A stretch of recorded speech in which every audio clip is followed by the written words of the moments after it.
Cheater's chess. How to play.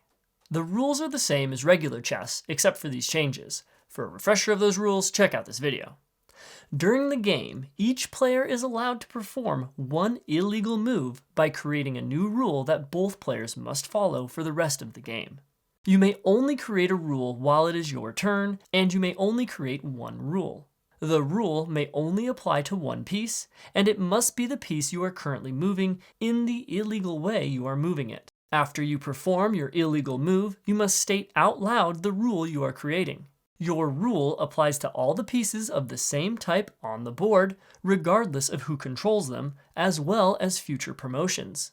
You may not create limitations on which pieces are affected by your rule. Your rule may not limit or change a piece's traditional chess moves, but you may add movement to it. Your rule may not allow pieces to capture more than one piece a turn.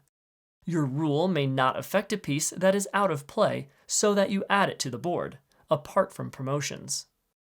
Your rule may not result in your immediate victory on the turn you created it, and your rule may not negate, change, or alter your opponent's rule.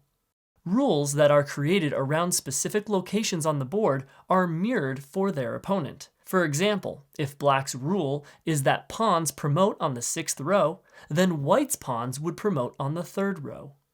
You may not create a rule to escape checkmate or make checkmate impossible. The first player to checkmate their opponent wins.